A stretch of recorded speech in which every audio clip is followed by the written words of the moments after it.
Yeah, or just like, obviously when you see someone probably spiraling out, his mom's probably working her butt off, like not home, and oh, it's so sad.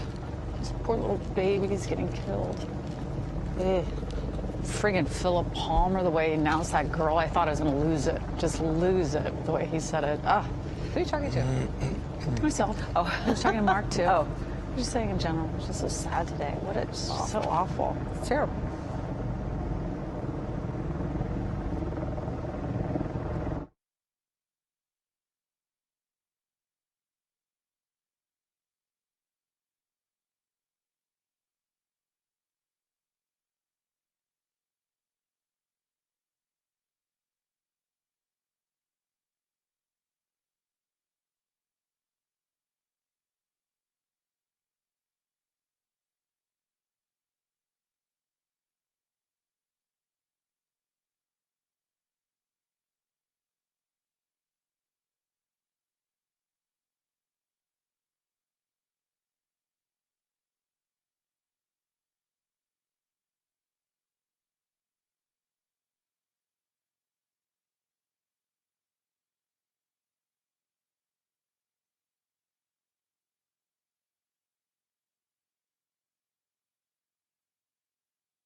And as Dr. Jill Biden addressed the students about LA's college promise and the promise of a brighter future for our communities, our families, and our country, she said, "Your mayor gets it.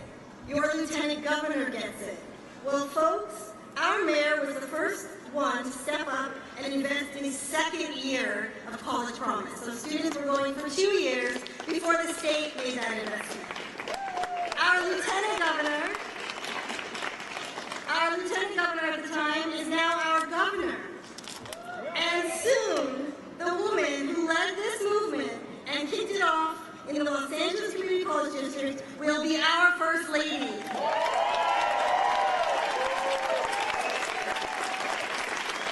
I am confident that with Joe Biden in the White House, community college students everywhere will not only have a strong advocate, but it's something that they've needed for a long time now, a friend. Once again, I welcome all of you and Joe Biden to the largest community college district in the nation, the Los Angeles Community College District. Thank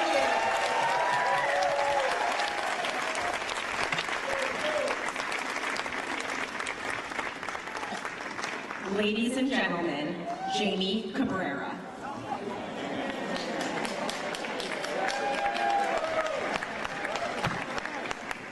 Good afternoon, everybody. My name is Jeannie Cabrera, and I'm going to be telling you a little bit about myself. I was born in Puerto Vallarta, Jalisco, Mexico, and my mom at the time of my birth was very, very young, about 15 or 16, and because she could not care for me, she put me up for adoption. And so my mom, my adopted mom, the greatest woman I've ever known, she brought me to the United States at only 3 months old. And so I was raised not too far from here in East Los Angeles, and around halfway through high school, my mom told me both that I was undocumented and adopted, and she told me I wasn't going to be able to go to college because we could not afford it. And I told her it didn't matter, I was going to apply anyway, I'll figure it out. But when I began to apply for colleges, the difficulties of my undocumented status really became more real. It was hard to navigate that system, but luckily I learned about the DACA program. and I applied for DACA so that I could receive financial aid, in-state tuition, and a work permit. And DACA was a tremendous help to have granted to me, because without that help, I would not have been able to afford college, and I would have never been able to begin my college career. Without DACA, I and many others would have had to pay out-of-state tuition and fees, even though we've been in California our entire lives. I petitioned for residency 3 times, and twice was denied. And on the 3rd time, it was the semester after I had begun college, and my permanent residency was granted, and I no longer needed DACA. But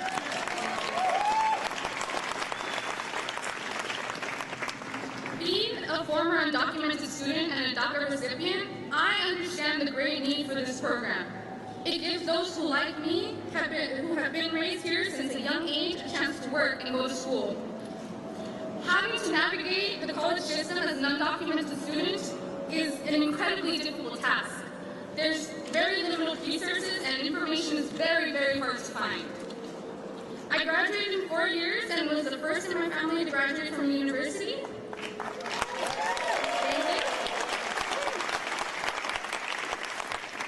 And after 5 years of being a resident in the United States, I became a citizen not too long ago on September 24th of 2019.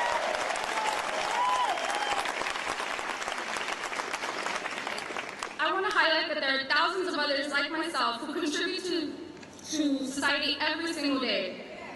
And I know that I was one of the very, very lucky ones to navigate through the immigration system. I know many of my peers, including some of you today, continue to face uncertainties about DACA. But this is why we need someone like Vice President Joe Biden. Former Vice President Joe Biden has been a proven leader of policies like DACA. He understands the existing needs and struggles.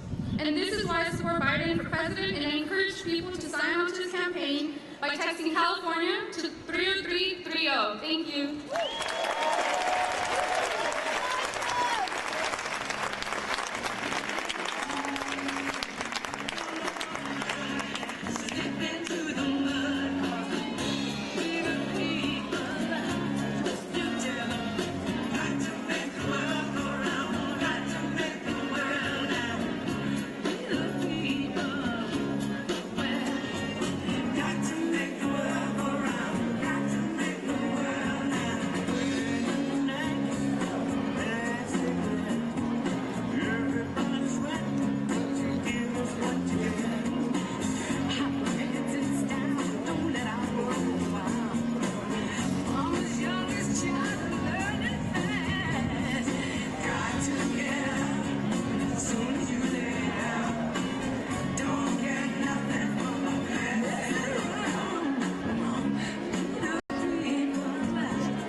Ladies and gentlemen, Supervisor Hilda Solis.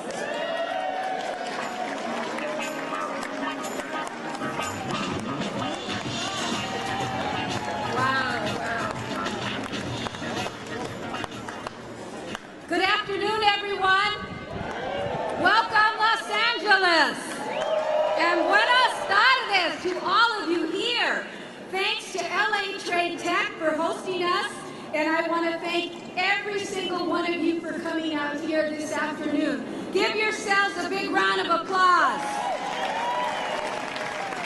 Los Angeles, we're here on this beautiful day to rally for a man who has been a champion for working class people of America and an ally to immigrant communities and someone who knows how to get things done. I was honored to serve in the Obama administration with Vice President Joe Biden for 4 years. And let me tell you, I have witnessed firsthand the Vice President's ability to get the job done. Just like when the Affordable Care Act was passed. It was Vice President Joe Biden who took on the Republicans and the special interest groups, and he won that victory for millions and millions of Americans. And there are so many other examples of Joe Biden fighting for what is right and what is just.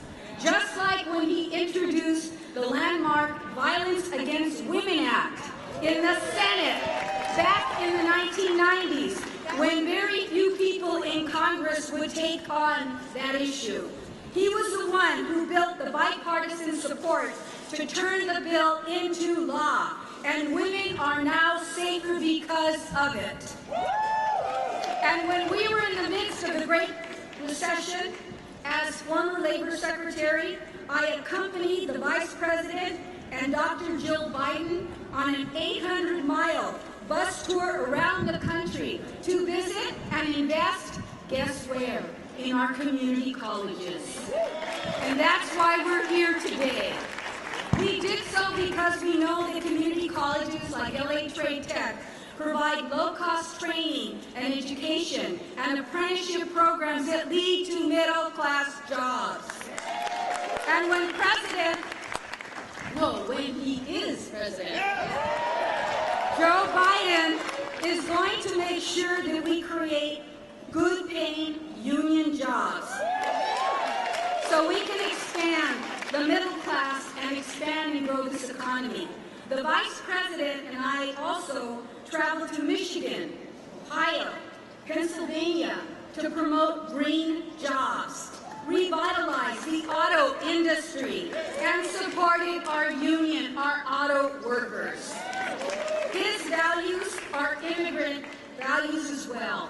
That's why I know he'll continue to work hard to provide protection for the Dreamers, the DACA students, and also provide coverage for TPS recipients, and especially for those children that were ripped apart from their families and put in cages.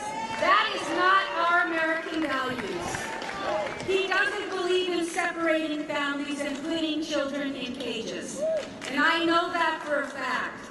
I've worked with Vice President Biden for many years, including when I served in Congress myself. He worked on many issues of value for our women's rights, for children's rights, for education, for better health care, and yes, for the environment. He's not somebody that isn't convinced that the science is not there. The science is there. And I'm proud to call him my friend, my amigo, and someone who I call a mentor. He, like many millions of people around the country, are inspired by you, our public.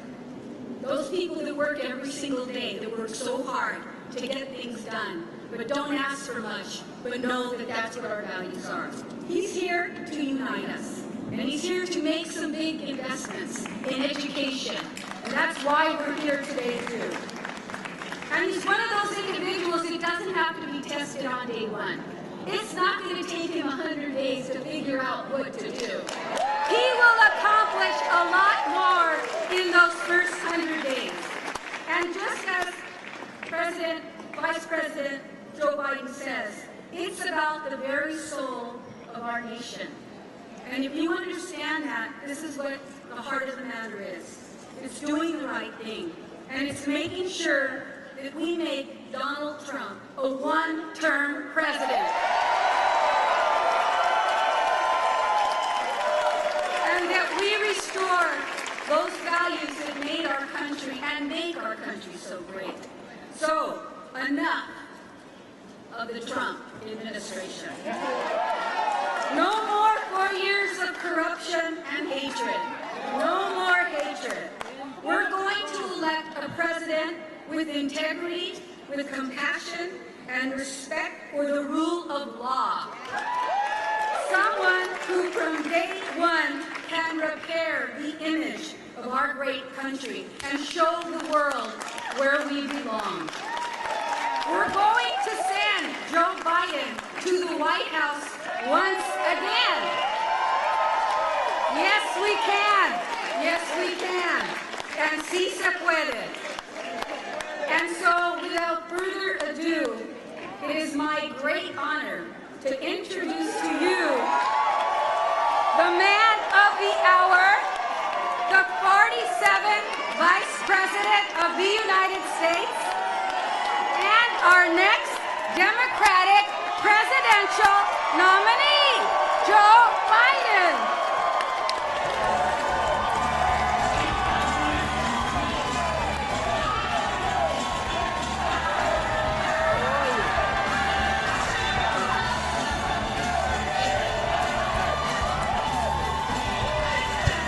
Well, thank you, thank you, thank you.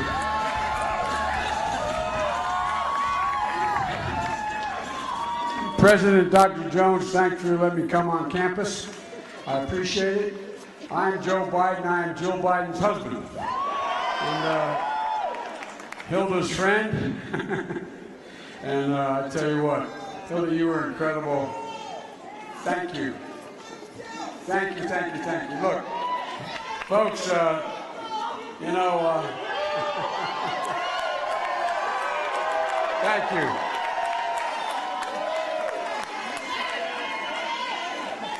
All right, guys, let me tell you. I'm not going to let this go to my head. Here we go.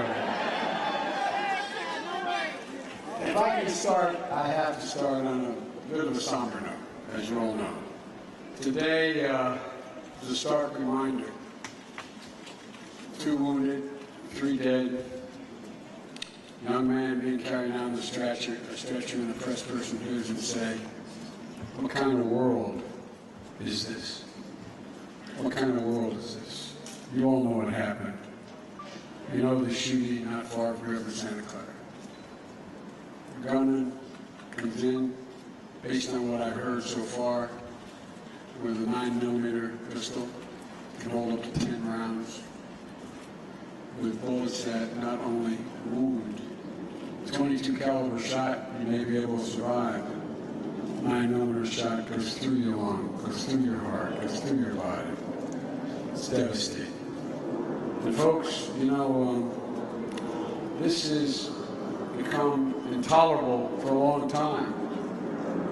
And the fact that our Republican friends led by this president is so desperately afraid of the NRA, afraid of the gun manufacturers, and yields in a way that is, quite frankly, sickening. Folks, I was asked several months ago to speak to the International Association of Psychiatric People in London and the American Psychiatric Association. You know, the one generation that is has the greatest sense of anxiety in America, the so-called Generation Z, children between the ages of 7 and 19. And their greatest concern is they will be shot in school. It's not just here, it's all across America. And it's sickening. Ladies and gentlemen, when I talk about the soul of America and how it's at stake right now, look at all the children we sent off to school, your parents and grandparents. We sent off children 6, 7, 8, 9, 10 years old. And the first thing they learn is how to duck and cover. We're now building schools that in fact have abutments so you can hide behind them. We're now working on making sure that we provide children the ability to avoid being shot in school. What does that say about our soul? What does that say about who we are? I really mean this. I'm so tired of people talking about your prayers. Damn it, we have to protect these kids. We have to do it now. And let me tell you something. I'm the only one that's ever beaten the NRA nationally, and I beat them twice.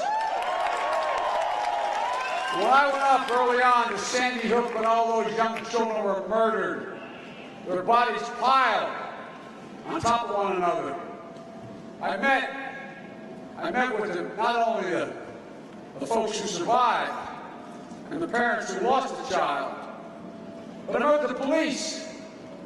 You know what they asked for? They needed some psychiatric help. They were so devastated by what they saw. What has become of us? Ladies and gentlemen, I promise you, as I promised those people in Sandy Hook, if I'm your president, I guarantee you I'm going to beat these guys. I guarantee you. And by the way, in case you haven't noticed, they noticed it. Look at the people that Trump. You ever hear of an election where the sitting president is spending through his surrogates $10 to $15 million to try to determine who the Democratic nominee is going to be? Because guess what? They're made up. They're made up. The contributors, the NRA, the gun manufacturers, the insurance companies, because they know I will beat them again. We will beat them. I really mean this. I am so sick and tired of the cowardice that I see on display in Washington. My Lord. Folks, look, there's so much at stake in this election. We can, in fact, possibly, and I think we will, we can handle 4 years of Donald Trump. It's going to be a whole God's awful lot of work to put this country back together again, both nationally and internationally, domestically and foreign. But 8 years of Donald Trump will change the very character of who we are as a nation, and we cannot let that happen.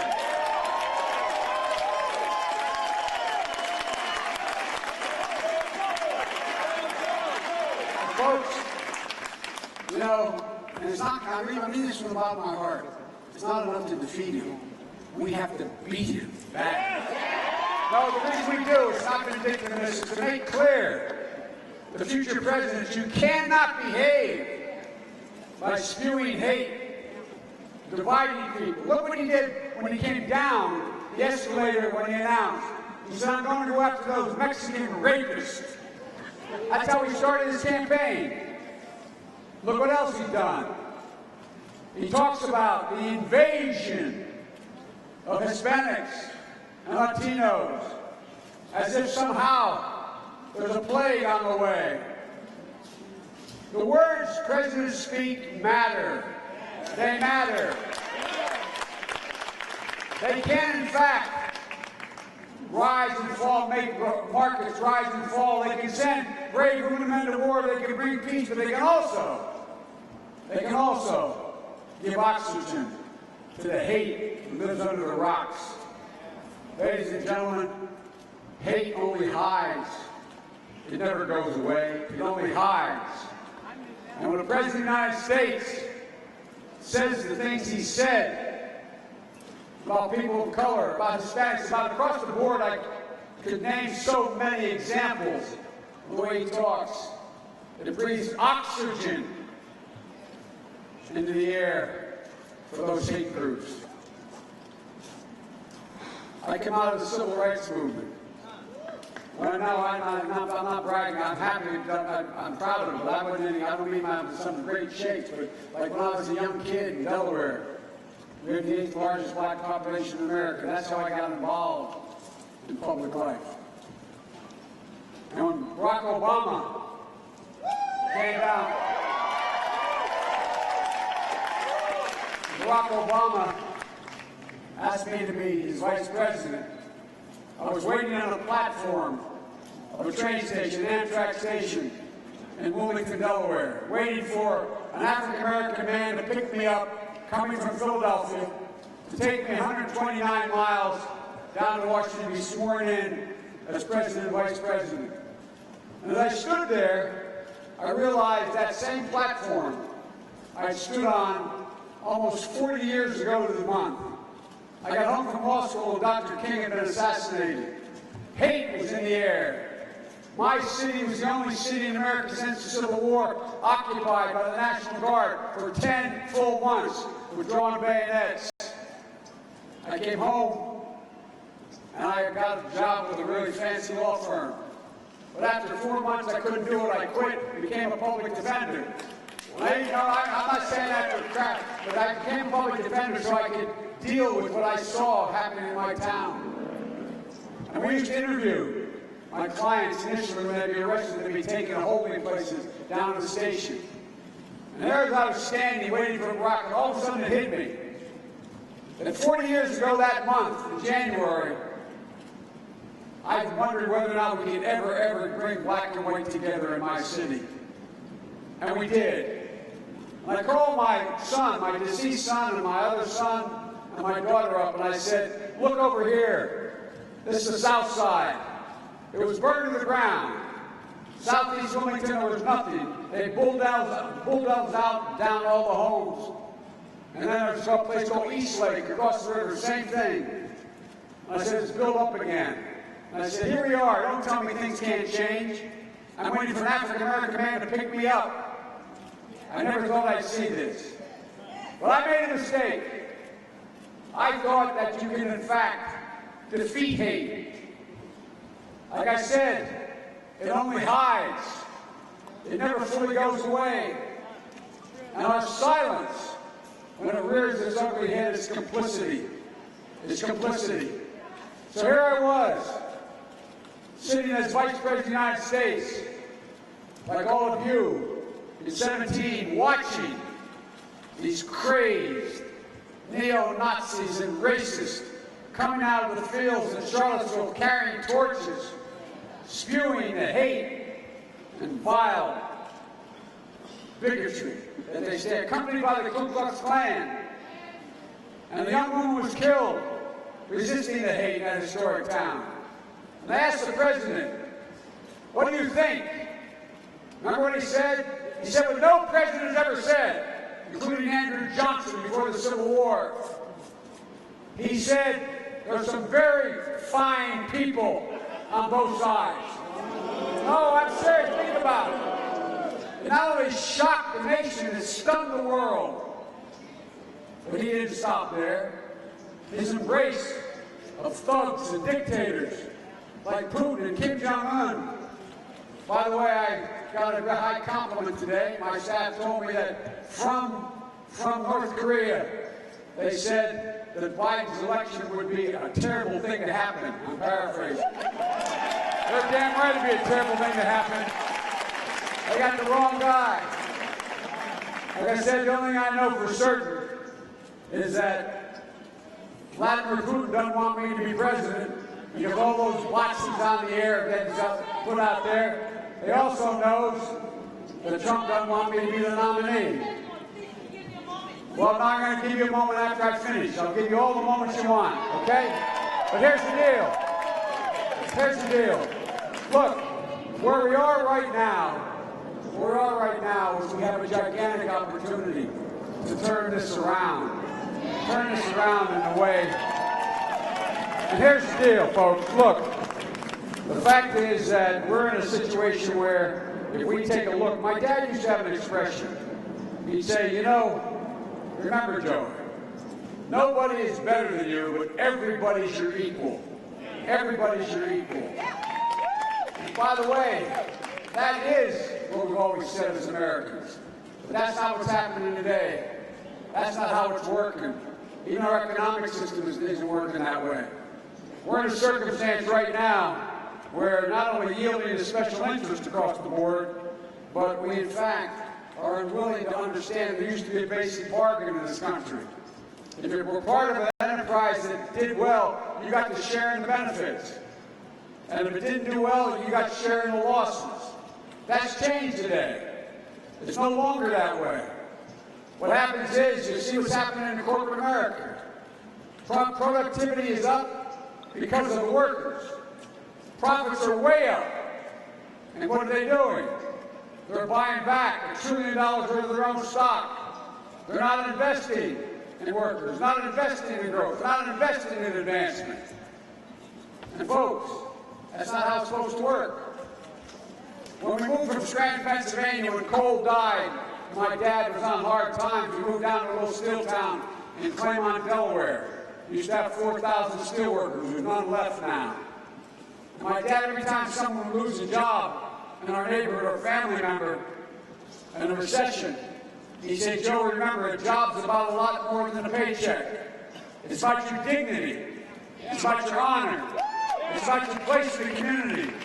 And he'd always end by saying it's about being able to look your child in the eye and say, honey, it's going to be okay. But guess what? Too few people can say that today. The middle class is getting killed. And what's the president doing? Nothing at all, but here's what he's doing. He's pitting us against one another. Ladies and gentlemen, look at education. You realize, and this may be the only group that does, that 24 out of every 100 students in the United States of America, kindergarten through 12th grade, speak Spanish. You got that? And what are we doing? These millions of DACA kids, they're already Americans. They already know who they are. They already have the value. And it's in everybody's interest. It's everybody's interest that they be incorporated. It's everybody's interest that we educate everyone. That's why we have to triple the amount of money we spend on Title I schools and poor districts. We do that, we can send every single solitary kid to preschool, 3 years old, 4 years old, and 5 years old, exponentially increasing their prospects of success. You're at a community college. It should be free, period. And by the way, I always tell you how I pay for things. It will cost $6 billion a year to make sure everyone qualified for community college going back because they lost their job at age 50, their high school education, they have no option, and going to from high school. Guess what? Eliminate one tax loophole called stepped-up basis out of the $1,600 billion worth of tax loopholes out there. It's called stepped-up basis. It only costs $17 billion for the government. That's what you know. Eliminate that and put every single solitary person qualified for community college in community college for free, cutting half the college cost. Look, I'm not going to go through it all. Here, talk about another problem and lack of any remote understanding this guy has. When I talk about dignity, how can a parent have any dignity when they turn and look at their child who has a pre-existing condition and can't do a damn thing about it? How can they maintain their dignity?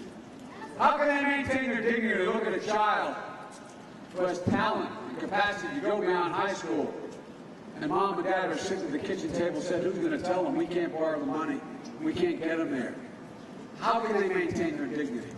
Or how can they maintain their dignity when you live in a neighborhood where the water is not clean, where the air is polluted, where all the stuff is draining into your home? Ladies and gentlemen, this guy doesn't fully understand much of anything, let alone we have a climate crisis in America. It's the single most consequential thing facing the American people. Folks, we can do a great deal to deal with it immediately. Immediately.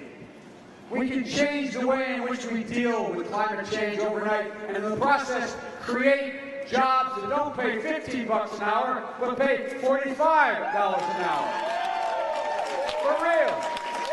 I don't have time to put it off, but it's the single most consequential issue that faces the American people. Folks, look, we're in a circumstance where, when you think about going back to immigration, where everybody talks about how we're going to do so much better. Well, ladies and gentlemen, we have to, number one, the first day I'm in, I'm going to make sure I make it clear to everybody that DACA students are already American citizens. Number two, we're going to provide a pathway to citizenship, which we worked on together for the 11 million undocumented people in America, because that's why we're as strong as we are. Number three, Everybody talks about it. This president's cutting it back. When I was vice president, I was asked to put together something that would, in fact, deal with the problem that existed in the countries where people were coming from. So I came up with a $750 million bill to provide help for El Salvador, Guatemala, etc. Guess what? Guess what? If you do that, there's a reason for them not to leave. People don't sit around. Any of you who are immigrants who are late, don't sit down and say, I got a great idea. Let's sell everything we have and give it to a coyote, go to a country that doesn't seem to want us. They'll drop us in the desert. Won't that be fun? Won't that be fun? Well, we can clean up, as we started to do, by creating economic opportunity in Central America and Latin America. This hemisphere should be a democratic hemisphere from Canada all the way down to the north, but we haven't invested in it. Temporary protective status for all those folks in Venezuela. What are we doing? We're supposed to be a world leader. To stabilize another country, over 4 billion leaving, making countries that can in fact afford the influx. We, the United States, should be organizing that effort and providing temporary protective status to the people. But look, you know, there's a lot that I haven't spoken to. And if I speak to all I want to speak to, you're all going to collapse here standing out there. Well, look, folks, one of the things that I think we all have to acknowledge, I always get asked the question, why do you think you're qualified to be president now? It's a legitimate question, totally, thoroughly legitimate question. Well, folks, every election cycle, there are slightly different requirements that are needed for and different qualities or attributes in that election. But I think most of you would acknowledge, whether it's me or not, most of you would acknowledge that no, well, thank you, but I'm not sure about it. Here's what I think. Well, would you tell my wife that? Would you tell my wife that? I would appreciate it very much if you did that. I don't know, man. Anyway, look, but here's the deal. The next president, I do pay my taxes. Matter of fact, I'm the only one in either party who's released all 21 years of my tax return. Okay? 21 years. Proving that, unfortunately, I was listed as the poorest man in Congress for 36 years. Anyway.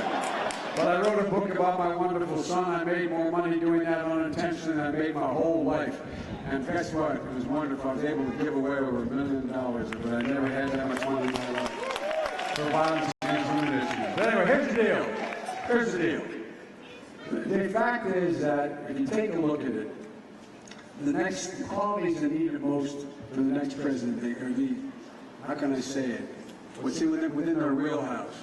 Somebody's going to have, we have to unite the country.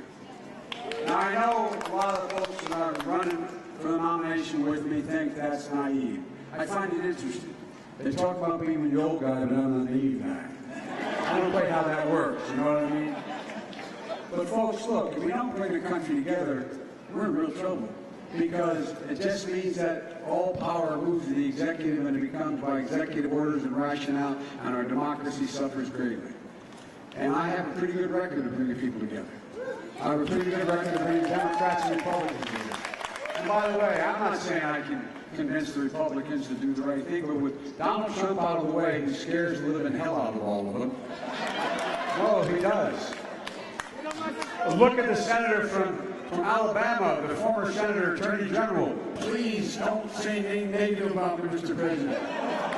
Because they control 35% of the public, which is 35% all Republicans, and they can beat anybody in a primary, in a Republican primary. Look what happened last time. Last time, in 2018, I went into 24 states for 68 candidates. And I said what people thought was not accurate. I said we're going to win back the House, we're going to meet 41 Republicans and bring new people in. And we did. Because what we did was we went into the states, there were purple states and red states I went to, including the state of Alabama. And guess what? We've told people that They didn't know that Barack had actually put together, and I had put together the Affordable Care Act. They didn't know where it came from. All of a sudden, when the Republicans tried to get rid of it, they started to figure out, wait a minute, whoa, whoa, whoa. So we went out to those districts and I'd say, you know, did you hear any Republicans running around saying, let's do away with covering people who in fact have a pre-existing condition?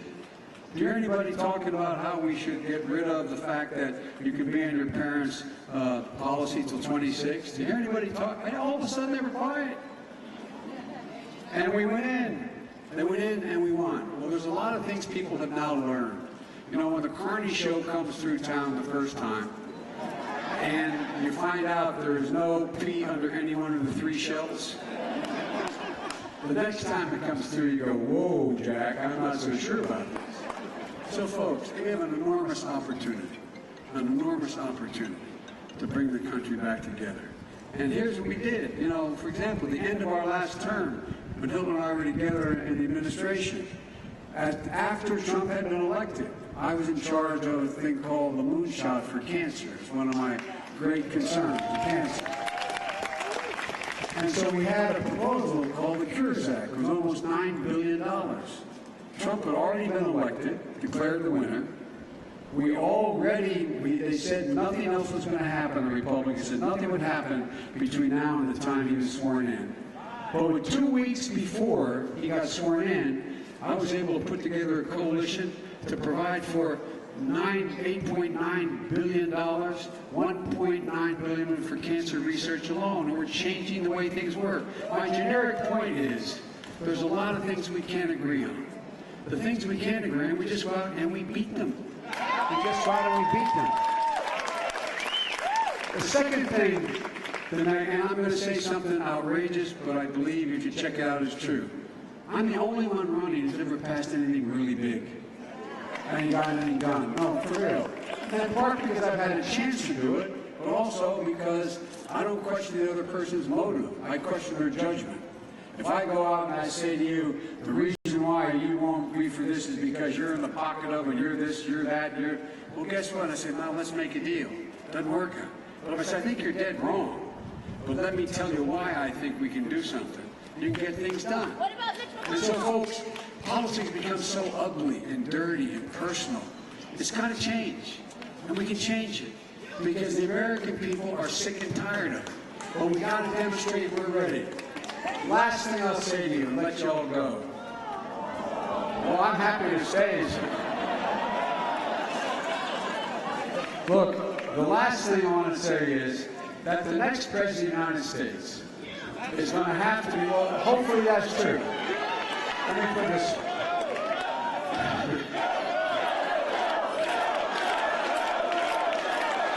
Quit while I'm ahead. Look, let me just say one last thing. The last thing I'll say is that the next president of the United States is not going to have any chance for on-the-job training in terms of that person's going to inherit a world in disarray. A world in disarray. And it doesn't mean that the same quality that I may possess would have made a difference 10 years ago. But I've been around long enough. I know every major world leader in the last 30 years. Actually, 40 years. And I know them and they know me. So when I stand on the world stage the day after we're elected, God willing, no one's going to have any wonder about who I am, what I'm for, and what I'm against. And so, folks, because what's at stake here? What's at stake is that our alliances, they matter a lot to maintain the peace and security of the country. That's Trump. He always flies over when I do that. But our alliances, and people want to know, can America keep its word? Does America still believe in unity? Does America still believe in NATO? Does America still believe that we have to have alliances in Asia? Because we can't be the world's cops. We can't be the cops of the world. We need friends. We need allies like we've had. And they're all walking away because they think we've walked away. The president of France, Macron, just said, we have to maybe make a new arrangement with regard to Russia because we can't count on America. Well, guess what happens? When there's a vacuum filled, When there's a vacuum created, somebody fills it. So folks, there's going to be no opportunity for on-the-job training. And so I think that I'm best prepared to deal with what needs to be done at the first shot out. And so thank you all. Thank you all for looking me over. And I'll remind you, every time I walk out of my Grandpa Finnegan's house up in Scranton, he'd yell, "Joey, keep the faith." And my grandmother yelled, "No, Joey, spread the faith. Spread it." God love you all. Thank you very much. And the one woman who wanted to talk to me over there, why don't you come up and talk to me, okay? All right, thank you so much.